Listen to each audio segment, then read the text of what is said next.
I'm Kenny Terrell, and this is Marianne Terrell, my wife. We have been in real estate a little over 5 years, and we are top producing realtors at Boulevard Realty. We actually met each other working at a previous job. We were executives for one of the leading nonprofit organizations in the nation. It's totally a different world, but there's a lot of similarities. It's all about staying in touch with your volunteers.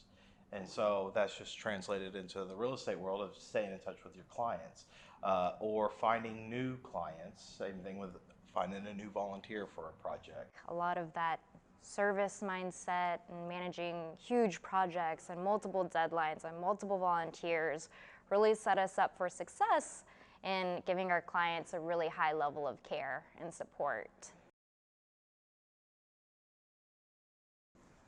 So we've been multi-year top producers at Boulevard Realty. I think what that really translates to for the client is that they can trust us.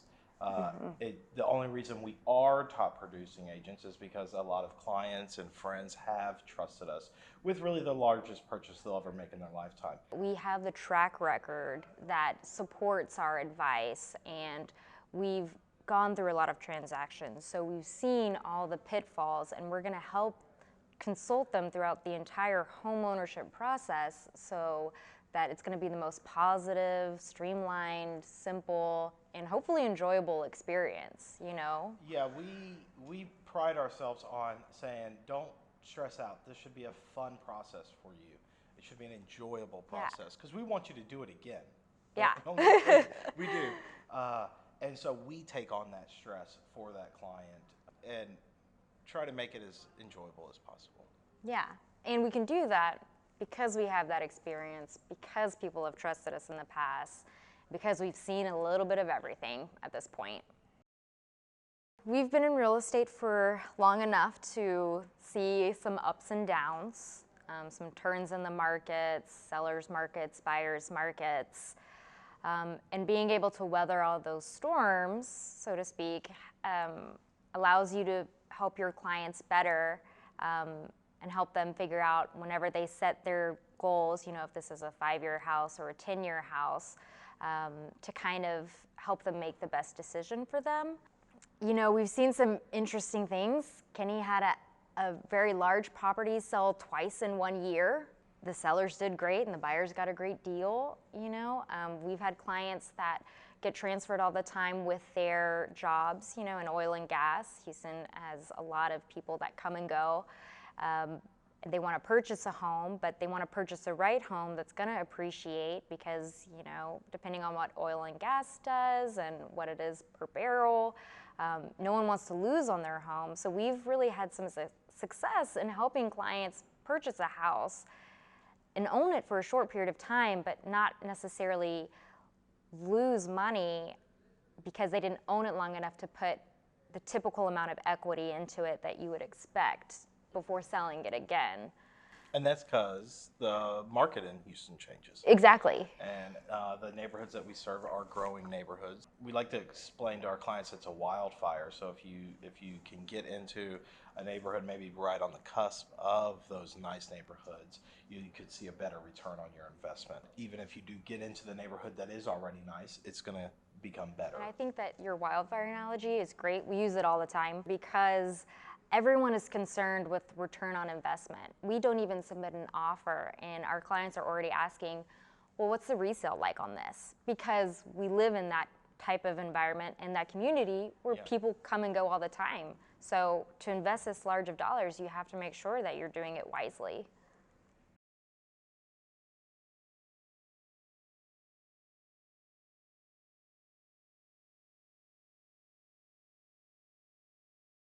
She was up in Cypress and I was in the Heights, and she likes to tell the story. Oh, I tell everyone, I know he loved me because he would drive after work up 290 to come visit. So that's how you know it's true love, right there. Yes. So when we got married, I said, I'm not living anywhere but the Heights.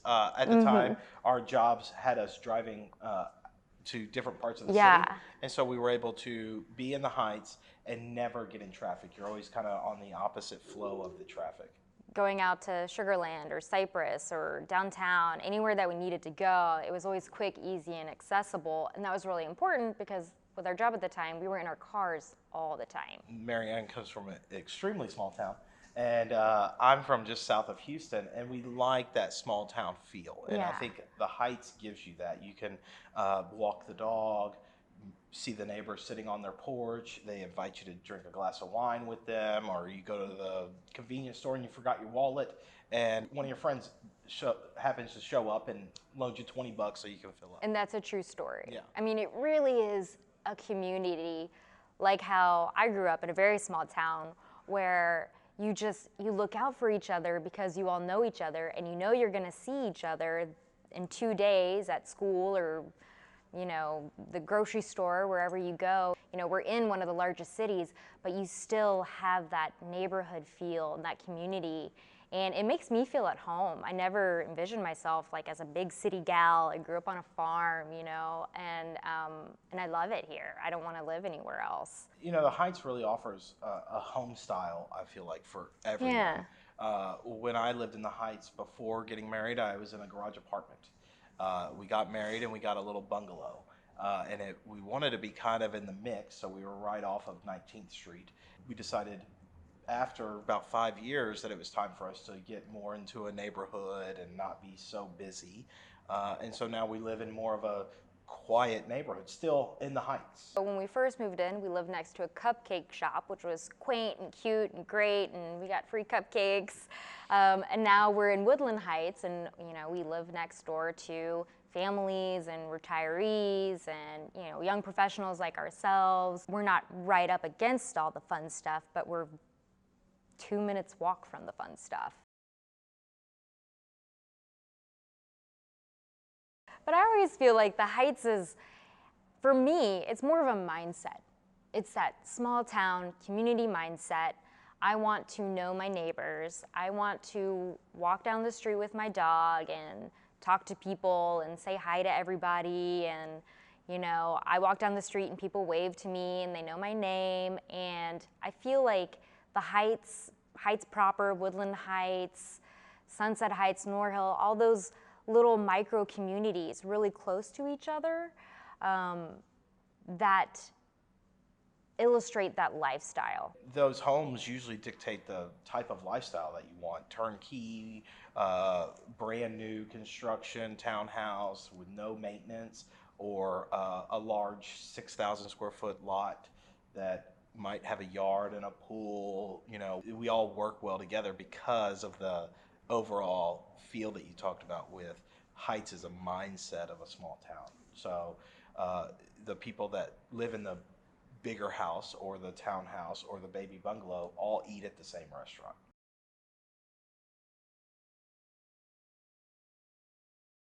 Marianne and I really do enjoy volunteering. We both have been on the board of directors for different organizations. I'm currently on the board for the Houston Heights Association. Marianne has been on the board for Opera in the Heights and is currently on the board for the Women's Club in the Heights. In 2015, the Houston Heights Association honored Marianne and I with the Rising Star Award, recognizing us for our going above and beyond and cheering and just jumping in with 2 feet into the organization. And it's really grown from there. I think volunteerism and being a real estate agent is almost a direct correlation. I think that whatever neighborhood you want to play in or live in, you should make it better. And that's what we really try to do. And really, it's self-serving at the end of the day. It makes our homes more valuable because people want to live in a neighborhood that types of people like Kenny and Marianne are volunteering and making it better, in my opinion. I think it all goes back to that community mindset. If you want a nice, strong community, you have to be involved. And I think it's selfish if you are a realtor and you expect to profit off of these homes and you're not willing to participate. You're not willing to get your hands dirty and get in there and actually be part of the change. We've become known, the volunteer people. Maybe we just don't know how to say no. But coming from the nonprofit world, very volunteer heavy. Kenny was in the Air Force, so he's always had, and an Eagle Scout, always had that above and beyond, you know, it's never about just you. I don't know, I'm from a big family. You always have to help out the other person. I just don't know if it's in our DNA to be selfish. I feel like we just always have this drive to go out there and do something with others. And I want to do it with my friends. I want to do it with my neighborhood. I want to hang out with my community because it's an extension of a family almost. Well, that's definitely true. So I've lived in the same city twice. I was in the Air Force and moved around a lot and came to the same city twice. I had an awesome time in the city the first time because I was with all my Air Force friends and we would do a lot of things. Then I came back to that city without those friends and was by myself and didn't really have that good of a time. And a neighborhood or a house is not about the location, really. It's about the people. And I think that getting involved with your community and getting out there, you're going to end up falling in love with it, no matter where it is. You always notice the Aggie ring on another Aggie, and you're like, oh, hey, what year are you? Kenny and I never met at A&M, which I think is kind of crazy because even though it's a huge school, it really is that small town community that I'm perpetually drawn to. You know, I went the whole path from high school right to college. I worked 2 jobs at times. I had to pay for college by myself. I had a different experience at Texas A&M. Right after high school, I go to Texas A&M. I actually was gonna go to the Naval Academy, but changed my mind and went to Texas A&M Galveston with a friend. While I was there, I got very involved, and I was the freshman class president, I guess you could say, and really enjoyed my experience at Texas A&M because I was fortunate to not have to have a job and was more of a socialite. I technically did not graduate till 2010 because after 9/11 I took time off to join the Air Force. After I got out of the Air Force, I focused mainly on just schooling. There's such a strong code of ethics, and I think to be successful, you have to treat your clients right. You have to put them first, and then you have to treat other people in the profession the right way, and it all just ties together. And it does, like we met some people at the zoo, became friends with them, hung out with them, and then their parents bought their brother a condo with us. Condo with us, you know, and they're like, "You're gonna be the Houston real estate for our family," or whatever. And it wasn't because we were like, "Hey, we're in real estate," you know. We got to know them, and then it's like, "Well, what do y'all do? What do we do?" You know, if that makes sense. Yeah.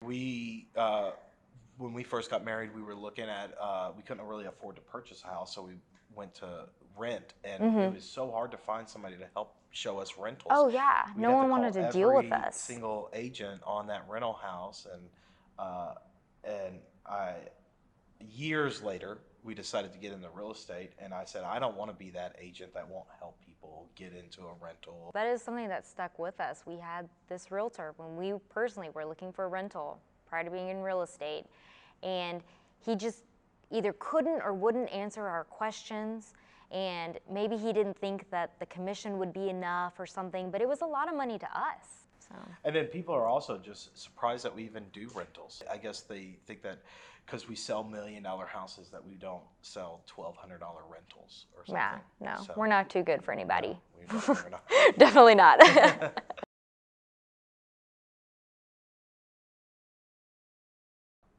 I think one of my first clients was a rental, and it was 3 girls with 3 dogs, and if you don't know, in the city of Houston, that's the limit on how many animals you can have. And then you have 3 cars to park in that rental, and I just could not really physically help them. I showed them some places, the places that were willing to rent to them they weren't interested in, and the ones that they liked wouldn't accept the 3 dogs or something. Yeah. And they ended up, I explained that you'll have to go your separate ways. And about a year later, one of the girls calls me up and said, "You did such a great job. I'm ready to buy a house now." And I sold that house to her. When we started in real estate, we cared about our clients, and it's shown. And other friends or people we've met through the community talk about us, and they realize that when you go with Kenny and Marianne, you get somebody that really cares. Now we sell, you know, one of the most expensive houses in the Heights last year. Yeah. Twice. Yeah. Twice. But I think it's a natural progression when you start in real estate. You just build your business organically. And I mean, most of our clients now are repeat clients. They want our help again because we've proven that value. Just like the rental. Yeah.